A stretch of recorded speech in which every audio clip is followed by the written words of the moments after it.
Colère et tension aux États-Unis quelques jours après la fusillade d'Uvalde où 21 personnes dont 19 enfants ont perdu la vie. Dans l'est de l'Ukraine, les forces russes se rapprochent de plus en plus de Severodonetsk, ville capitale, pour contrôler la région du Donbass. La journaliste américano-palestinienne Shirin Abu Akleh a délibérément été tuée par l'armée israélienne. C'est la conclusion du rapport palestinien.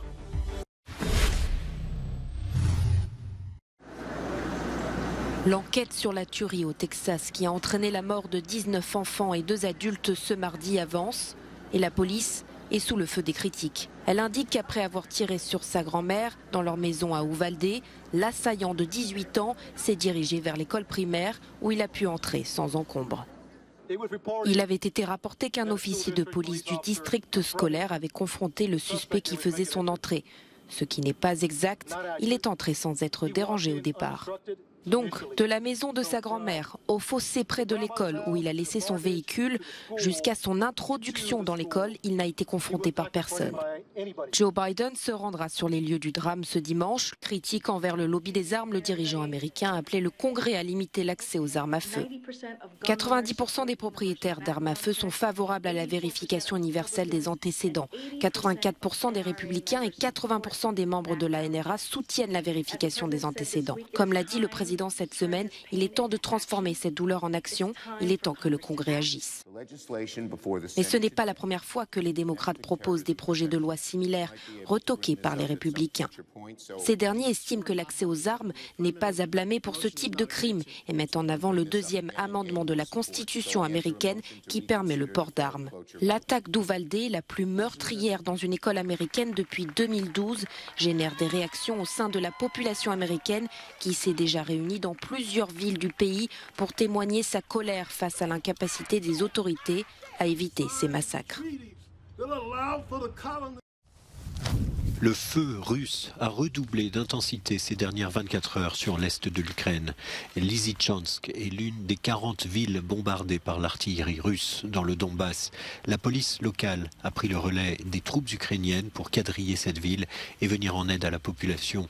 Selon le gouverneur de la région, au moins 150 personnes ont été enterrées dans une fosse commune à Lysychansk.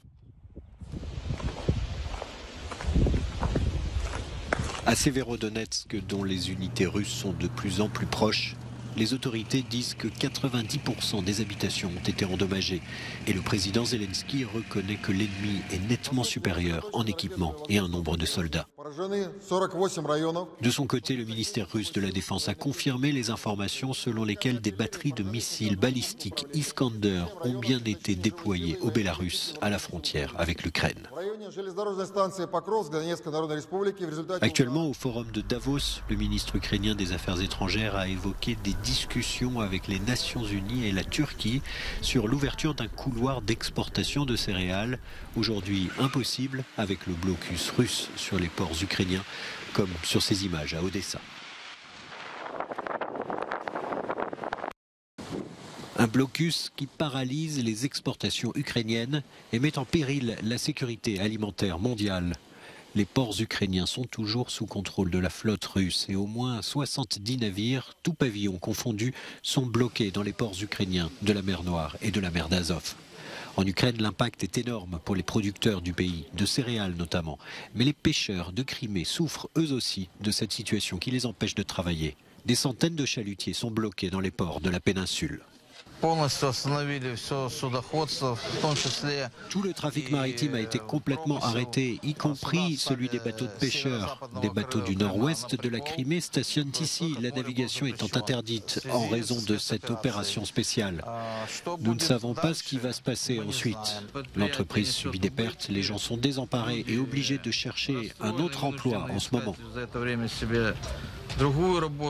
Les exportations de céréales quasiment à l'arrêt représentent un manque à gagner colossal pour l'Ukraine, que l'on surnomme le grenier de l'Europe. Et certains pays très dépendants du blé ukrainien courent un risque de pénurie alimentaire, notamment au Moyen-Orient et en Afrique du Nord.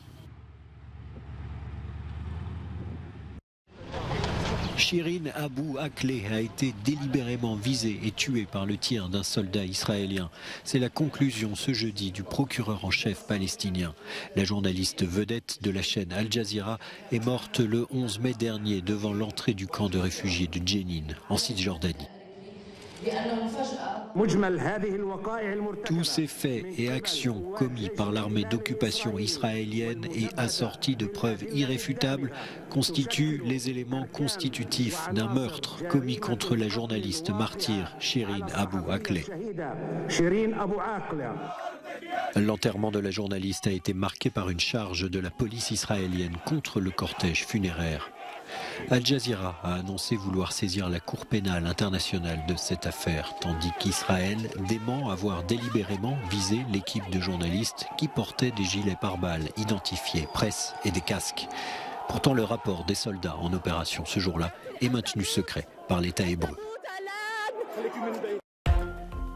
En Méditerranée, l'ONG de sauvetage en mer Open Arms a secouru mercredi 110 migrants victimes de naufrages en pleine nuit. Le fondateur de l'ONG, Oscar Camps, a critiqué les autorités maltaises, italiennes et tunisiennes, affirmant qu'elles n'avaient pas répondu aux appels de détresse. Nul ne sait à ce stade si tous les migrants ont pu être secourus.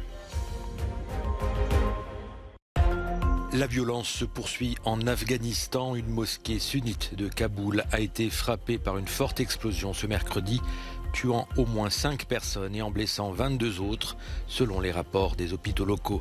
L'explosion de la mosquée s'inscrit dans le cadre d'une série d'attentats à la bombe perpétrés dans tout le pays, qui ont fait au moins 14 morts. Cette vague d'attentats n'a pas été revendiquée.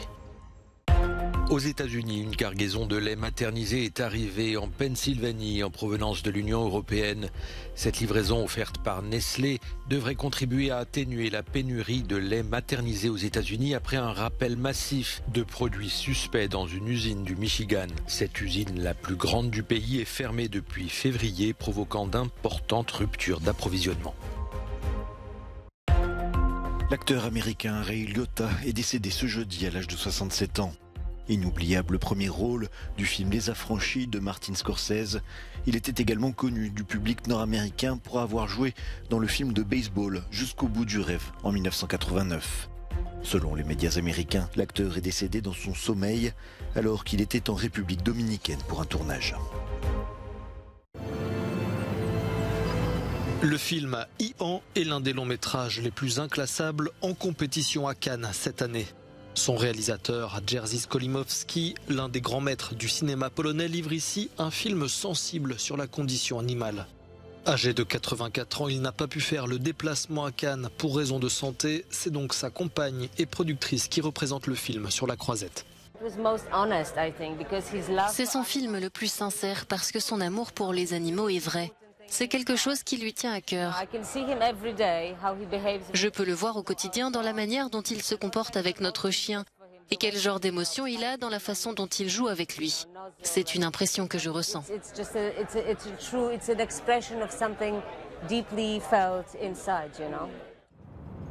Ho mangiato chili e chili di carne, centinaia.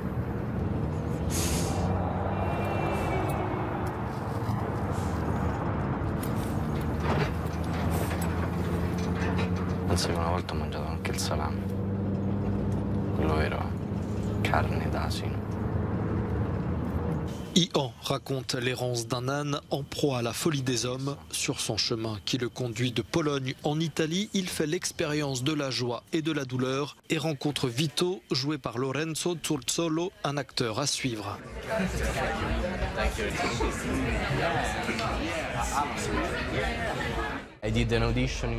J'ai passé une audition en Italie parce qu'il cherchait un acteur italien. À la première audition, il n'était pas là, bien sûr. Et puis on a fait une autre audition avec lui. Et quand on s'est rencontrés, on s'est tout de suite trouvés. Il m'a expliqué son idée du film, son idée du personnage. Et j'étais vraiment excité parce que j'étais un grand fan de lui.